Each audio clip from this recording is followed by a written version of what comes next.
24 India live news.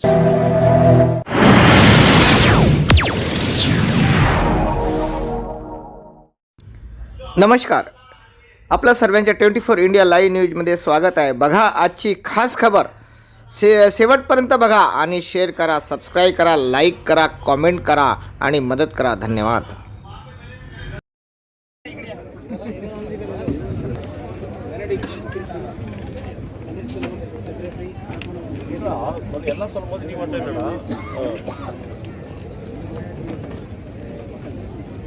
भैया एक आदमी त्यागू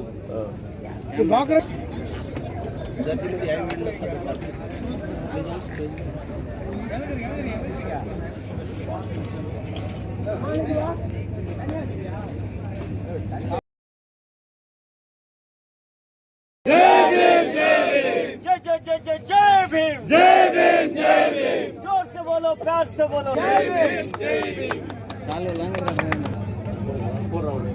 के अंदर क्या, अगर देश के अंदर निजीकरण की कोई प्रक्रिया चलती है, देश के अंदर कोई निजीकरण की प्रक्रिया चलती है, तो निश्चित रूप से जो अनुसूचित जाति जनजाति ऑल इंडिया रेलवे एम्प्लॉयज है उसका विरोध करेगा। इसके लिए हम किसी के सामने जो है हम उसका विरोध करेंगे, क्योंकि अगर निजीकरण होगा, निगमीकरण होगा, रेल प्राइवेटाइजेशन के हाथ में जाएगी तो निश्चित रूप से SC/ST खत्म। 8वें वेतन आयोग की आप लगातार उठा रहे हैं, इसको लेकर भी आप चर्चा करें। नाम मत हुए, बहुत सारे संगठन जो है रामलीला ग्राउंड में देखिए आपने बहुत बड़ी बड़ी रैलियाँ की, जिसमें ऑल इंडिया एसोसिएशन भी पार्टिसिपेट किया था।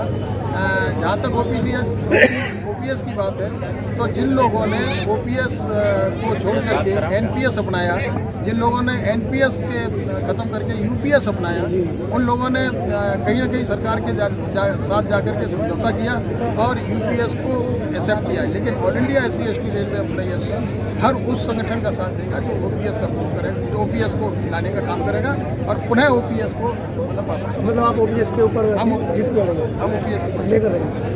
हम OPS तो आज के इस ऐतिहासिक कार्यक्रम से बाबा साहब की दीक्षा भूमि से तमाम जो आपके कर्मचारी संघ है, 3.5 लाख कर्मचारी, आप क्या आप संदेश उनको देना चाहेंगे?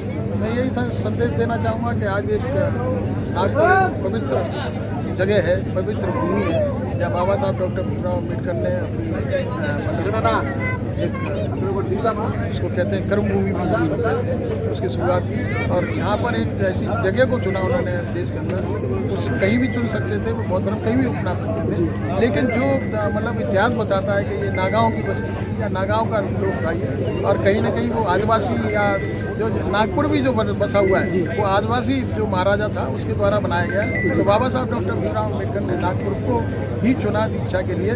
तो आज ऐसी पवित्र भूमि से मैं तमाम अनुसूचित जाति जनजाति रेल कर्मचारी को अनुरोध करना चाहूँगा कि बाबा साहब के बताए हुए मार्ग पर हम ईमानदारी से चलने का प्रयास करें और कहीं ना कहीं अपने आप को मजबूत करके उस संगठन को मजबूत करने का काम करें। साथियों, आप अशोक कुमार जी रेलवे की जो एसोसिएशन है उसके राष्ट्रीय महामंत्री, जैसा कि उन्होंने बताया, और कहीं ना कहीं आज एक बड़ा ऐतिहासिक संदेश भी यहाँ से गया है कि जिस नागांव की ज़मीन से डॉक्टर अम्बेडकर ने 14 अक्टूबर 1956 को अपने 10 लाख अनुयायियों के साथ एक बौद्ध धर्म की दीक्षा ली और एक वैज्ञानिक सोच वाले धर्म को अपनाया, पुराने धर्म को छोड़ते हुए।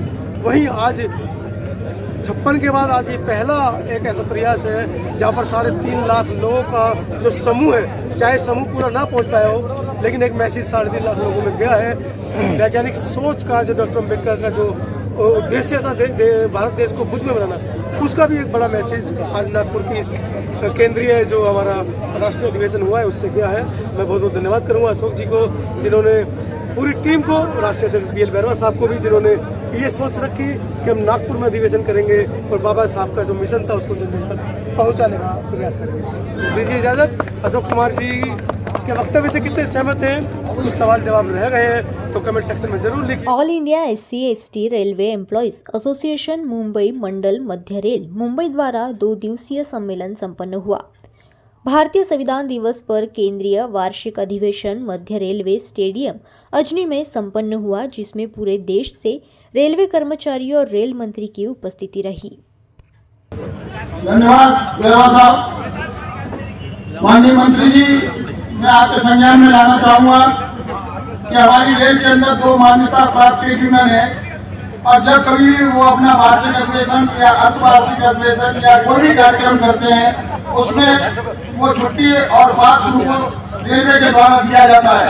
लेकिन आज जो हमारे पूरे देश से अनुसूचित जाति जनजाति के रेल कर्मचारी यहाँ पर उपस्थित हुए हैं, कि अपनी छुट्टी और अपना पास लेकर के यहाँ पर वो एकत्रित हुए हैं। हमने अनुरोध किया है माननीय मंत्री जी से कि वो हम लोगों को भी, क्योंकि इस देश की मुख्य धारा में अगर इस देश को मजबूत करने में कोई सबसे बड़ा कर्मचारी काम करता है तो अनुसूचित जाति जनजाति का कर्मचारी काम करता है। हम सबसे पहले रेल की नौकरी करते हैं, उसके बाद रेल चलाने का काम करते हैं। मैं अनुरोध करूंगा जो हमारे एसोसिएशन के पदाधिकारी हैं, पीछे प्रेस वाले परेशान हो रहे हैं, थोड़ा सा इधर उधर हो जाए। अब मैं इसी क्रम में all India federation of SC/ST organisation के सेक्रेटरी जनरल है आदरणीय KP चौधरी जी, जो पूरे देश के अंदर कर्मचारी अधिकारियों का संगठन है, उसके जो महासंघ के सेक्रेटरी जनरल है, इन्होंने अभी जो संसद में बाबा साहब डॉक्टर भीमराव अम्बेडकर की जो प्रतिमा लगी हुई थी, नया संसद बनने के बाद में उसको अनेक स्थान पर रखा गया है, उसके लिए एक मेमोरेंडम तैयार किया है। मैं KP चौधरी से अनुरोध करूंगा, क्योंकि माननीय मंत्री जी के पास समय कम है, वो सीधे एयरपोर्ट जाएंगे, आप आए और हमें आए हुए हमारे डेलीगेट को संबोधित करें। माननीय KP चौधरी।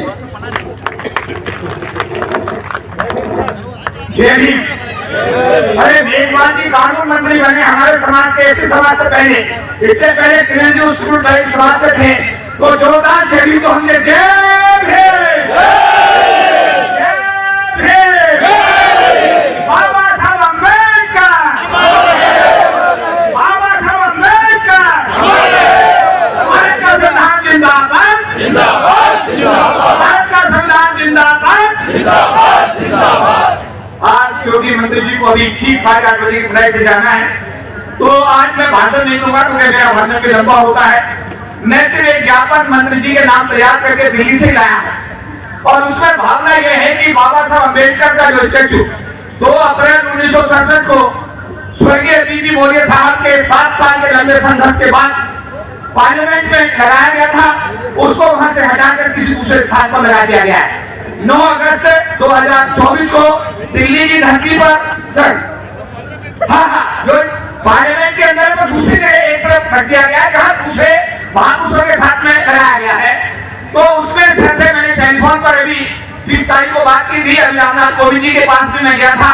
मैंने कहा सर ये 6 दिसंबर का इशू आ रहा है, लाखों लोग आएंगे, इस विषय पर एक आम राय बनी, कोई ऐसी चीज ना हो जिससे समाज और सरकार के बीच में कहीं कोई ऐसी स्थिति पैदा हो, तो एक ज्ञापन सर के नाम पे मैंने बनाया है। आदरणीय अर्जुन राम मेघवाल साहब, माननीय कानून मंत्री भारत सरकार, हमारा रेलवे जो भारत का सबसे बड़ा एसोसिएशन है, उसके राष्ट्रीय अध्यक्ष Shri BL Bairwa ji, working president doctor Gyan Shekhar ji, vice president Shri PC Murmu ji, और हमारे बड़े भाई आदरणीय और राष्ट्रीय प्रधान महासचिव अशोक कुमार जी, और M Mohan ji general secretary साहब, और हमारे छोटे भाई प्रेम सिंह जी, और देश के कोने कोने से रेलवे से आए हुए हमारे सम्मानित भाइयों और बहनों, हमने आज हमने मेघवाल साहब के नाम जो पत्र है, श्री अर्जुन राम मेघवाल जी, माननीय केंद्रीय कानून मंत्री कानून एवं न्याय मंत्री स्वतंत्र प्रभार संसदीय कार्य राज्य मंत्री भारत सरकार, आदरणीय महोदय, अनुसूचित जाति जनजाति समाज एवं सरकार के बीच समन्वय और विश्वास का दायरा बढ़ाकर सामाजिक समरसता स्थापित करके संवैधानिक प्रावधानों को लागू करा के इस समाज के हितों को संरक्षित करने के संबंध में सर्वप्रथम भारत सरकार द्वारा आपको कानून मंत्री के पद पर आपकी नियुक्ति का हमारा महासंघ हार्दिक स्वागत करता है। कि समानता हमारे संविधान की प्रमुख विशेषता है। तो एक कोई यूनियन का एसोसिएशन का आदमी जब जाए किसी सम्मेलन में तो छुट्टी मिलती है, और SC/ST का नहीं जाए और जावे वहां तो छुट्टी नहीं मिले, ये समानता नहीं है ना, इसको समानता में बदलो। मूल भावना में लिबर्टी, इक्वलिटी एंड फ्रेटर्निटी, ये 3 पिलर हैं हमारे संविधान के, और इसी पिलर के आधार पे जो संविधान खड़ा हुआ है, जिसमें वैल्यूज, आज देखिए आसपास हमारे साथ कई देश हमारे साथ ही आजाद हुए, पाकिस्तान हमारे तो साथ ही आजाद हुआ ना। क्या स्थिति है पाकिस्तान, सबको पता है। श्रीलंका में क्या स्थिति है, बांग्लादेश में क्या स्थिति है, नेपाल में क्या स्थिति है। और हमारे देश में शांति है और हमें आगे बढ़ रहे हैं, उसका एक ही कारण है भारतीय संविधान जो बाबा साहब ने दिया, बाबा साहब अम्बेडकर।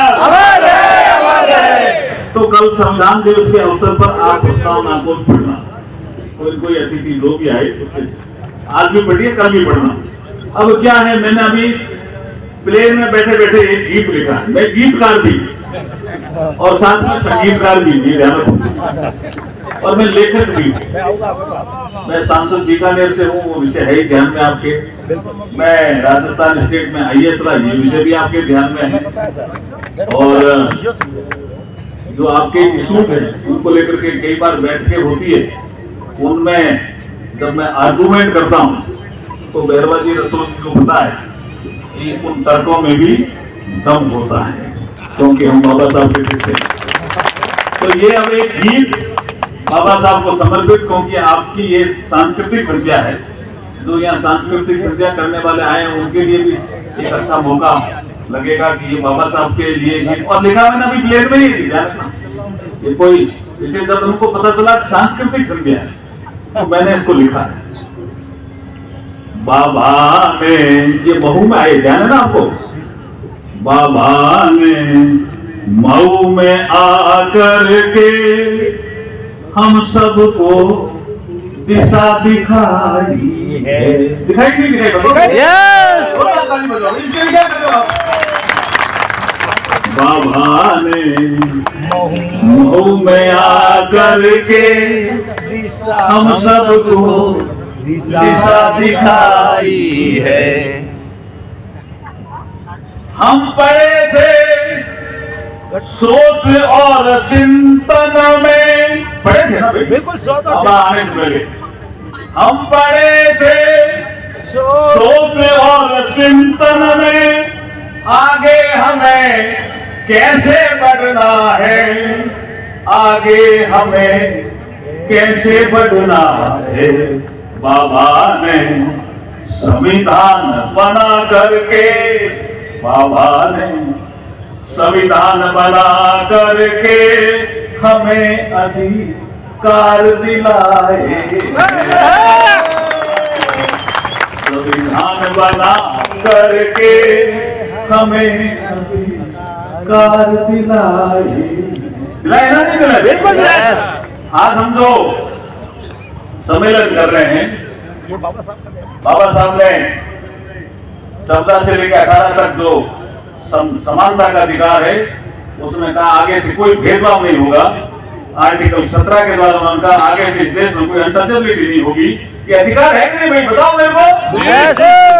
भक्ति की गरिमा, एकता, अखंडता, ये सब अधिकार बाबा ने दिलाए हमें। इसे बाबा Saheb Ambedkar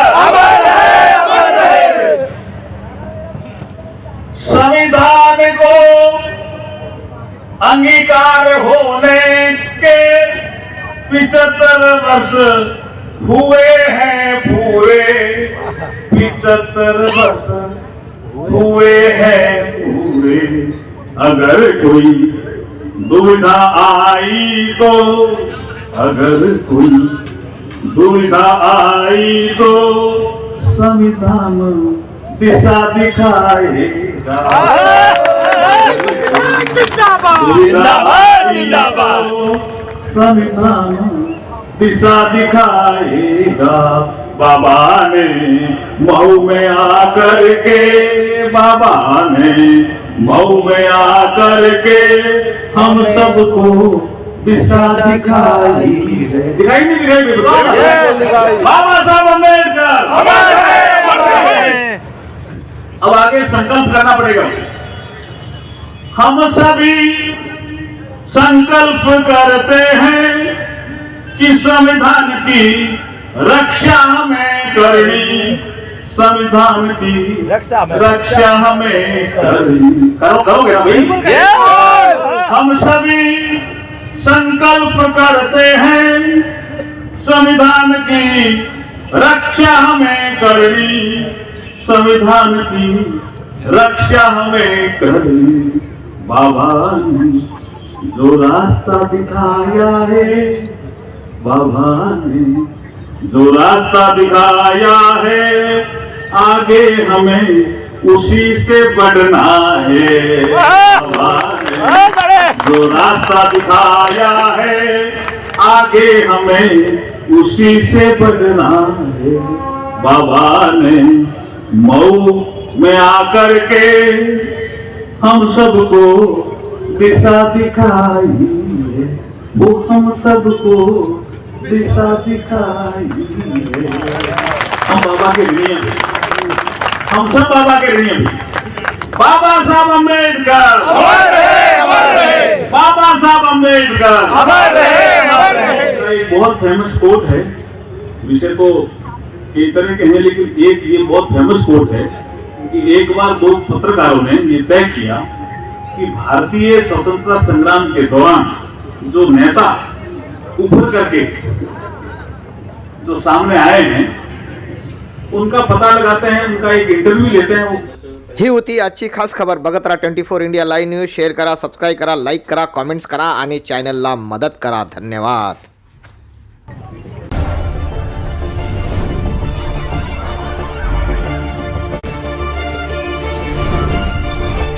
24 India Live News.